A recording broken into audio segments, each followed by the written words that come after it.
الحمد للہ الذی خلق الانسان والصلاة والسلام على عبده الذي فضله بالعلم والإعجاز والبيان وعلى سائر أهله وأصحابه صلاة قائمة على ممر الزمان أما بعد. منڈی بہاؤالدین سے مولانا یونس خان صاحب نے سوال کیا ہے کہ کرسی پر بیٹھ کر نماز پڑھنا کیسا ہے، اور پاؤں پر پاؤں رکھ کر نماز پڑھنا یا ٹانگ پر ٹانگ رکھ کر نماز پڑھنا اور کرسی سے ٹیک لگا کر نماز پڑھنے کا کیا حکم ہے؟ دیکھیے گا، قیام جو ہوتا ہے نماز میں یہ فرض ہے. اگر کسی نے بغیر عذر کے قیام نہیں کیا، یعنی کھڑے ہو کر نماز نہیں پڑھی، لیکن یہ بھی ذہن میں رکھے کہ فرض نماز میں یہ قیام فرض ہے، واجب میں. اگر کسی نے فرض نماز بغیر عذر کے بیٹھ کر پڑھ لی تو اس کی نماز نہیں. البتہ عذر کے وقت جو ہے نا وہ قیام ساقط ہو جاتا ہے. اب اگر کوئی شخص جو ہے نا وہ کھڑے ہو کر کھڑا نہیں ہو سکتا یا رکوع اور سجدہ نہیں کر سکتا تو وہ بیٹھ کر نماز پڑھے اور رکوع اور سجود کی جگہ پر وہ اشارہ کر لے. یہ بات ذہن میں رکھیے گا کہ جو قیام ساقط ہوتے ہیں اس کے بارے میں دو قول ہیں. ایک قول تو یہ ہے کہ جو رکوع اور سجدہ نہیں کر سکتا قیام کر سکتے وہ قیام کرے گا. دوسرا قول یہ ہے کہ جس سے جو رکوع اور سجدہ نہیں کر سکتا، جس سے رکوع اور سجدہ ساقط ہو عذر کی وجہ سے، تو اس سے قیام بھی ساقط ہے. تو اگر کوئی منفرداً انفرادی نماز پڑھ رہا ہے اس کے لیے تو بہتر یہ ہے کہ وہ کھڑے ہو کر باقی نماز کھڑے ہو کر پڑھے، رکوع اور سجدہ جو ہے وہ اشارے سے کر لے، بیٹھ جائے. اور جماعت کے ساتھ جو ہے نا وہ پھر بیٹھ کر ہی نماز پڑھنی چاہیے، کیونکہ اس صورت میں پھر انسان آگے نکل جاتا ہے، صف سے آگے نکل جاتا ہے تو صف سیدھی نہیں رہتی. صف کو سیدھا رکھنا بھی ضروری ہوتا ہے. تو بیٹھ کر نماز کرسی پر پڑھ سکتا ہے اگر کوئی عذر ہو.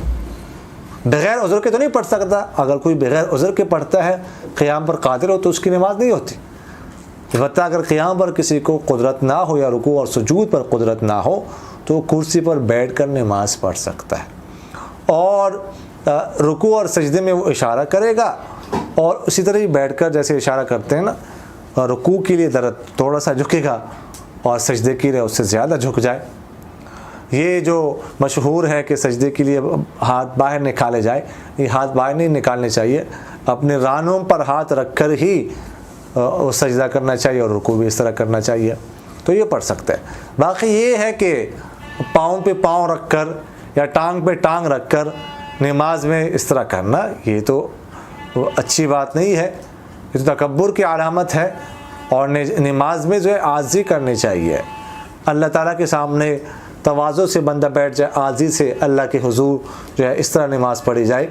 تو اسی لیے بغیر عذر کے ایسا نہیں کرنا چاہیے. اس طرح ٹیک بھی جو ہے نا لگانا مناسب نہیں ہے بغیر عذر کے. اگر کسی کو عذر ہو، بہت زیادہ کمزوری ہے، وہ نہیں بیٹھ سکتا، تو وہ پھر ٹیک لگا سکتا ہے، وگرنہ جو ہے نا ٹیک جو ہے نا وہ اس سے بچنا چاہیے. عاجزی کی جو صورت ہو نا وہ اختیار کرنی چاہیے. وقاص فاروقی بھائی نے سوال کیا ہے کہ ایک شخص گھر میں تھا، اذان ہو گئی، اس کے بعد اس نے سفر شروع کر دیا، اب وہ نماز پڑھنا چاہتا ہے تو وہ پوری نماز پڑھے گا یا قصر؟ اور اسی طرح اگر کوئی شخص مسافر ہو، اذان ہو جائے، اس کے بعد وہ گھر پہنچ کر نماز پڑھ لے تو قصر کرے گا یا پوری نماز؟ دیکھیے گا، یہ مسئلہ میں پہلے بھی عرض کر چکا ہوں کہ اصل میں جو اعتبار ہے وہ آخری وقت کا ہوتا ہے. جس وقت انسان نماز پڑھ رہا ہو اس وقت دیکھا جاتا ہے کون سی حالت ہے، مسافر ہے یا مقیم. اگر اس وقت مسافر ہو انسان تو سفرانہ پڑھے گا، قصر کرے گا، 2 رکعتیں پڑھے گا. اور اگر اس وقت مقیم ہو تو پوری نماز پڑھے گا. اب جو شخص جو ہے نا، ابتدائی وقت کا کوئی اعتبار نہیں ہے. جو شخص گھر میں ہو، مثلا ظہر کی اذان ہو گئی، اس نے ابھی نماز نہیں پڑھی تھی کہ سفر اس نے شروع کر دیا، اپنے گاؤں کے حدود سے نکل چکا یا شہر کے حدود سے نکل گیا, سفر اس کا شروع ہو چکا ہے, شرعی سفر, ٹھیک ہے. اب وہ نماز پڑھنا چاہتا ہے, اذان اس وقت ہوئی تھی جب وہ گھر میں تھا, اب وہ نماز پڑھنا چاہتا ہے تو قصر کرے گا. اس وقت کو دیکھا جاتا ہے, اس وقت یہ مسافر ہے, ٹھیک ہے, قصر کرے گا, سفرانہ پڑے گا, اس کا ابتدائی وقت کا اعتبار نہیں. اور اسی طرح جو شخص مسافر تھا, اذان ہو گئی, اس وقت نماز نہیں پڑھی, اب گھر پہنچ کے وہ نماز پڑھنا چاہتا ہے, تو اب چونکہ وہ مقیم ہے اس لیے اب پوری نماز پڑھے گا. ابتدائی وقت کا اعتبار نہیں, اس وقت اگرچہ وہ مسافر تھا لیکن اب وہ مقیم بن چکا ہے, اس کا سفر ختم ہو چکا ہے, آخری وقت کا اعتبار ہوتا ہے, لہٰذا اب وہ پوری نماز پڑھے گا.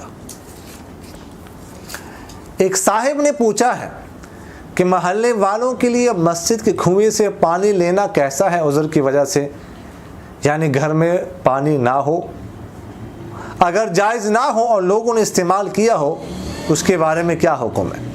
دیکھیے گا, جو کنواں ہوتا ہے, جو پانی ہوتا ہے, اس میں سارے شریک ہوتے ہیں جب تک کوئی اس کو جو ہے نا وہ محفوظ نہ کر لے. تو مسجد کے کنویں سے پانی استعمال کرنا محلے والوں کے لیے یہ جائز ہے, استعمال کر سکتے ہیں. البتہ اگر پانی استعمال کرنے پر خرچہ آتا ہو, مثلا موٹر چلانی پڑتی ہو, مشین کے ذریعے سے جو ہے نا موٹر کے ذریعے سے پانی نکالا جاتا ہو, ظاہر ہے کہ اس صورت میں بجلی خرچ ہوتی ہے, اس کا بل ادا کرنا پڑتا ہے.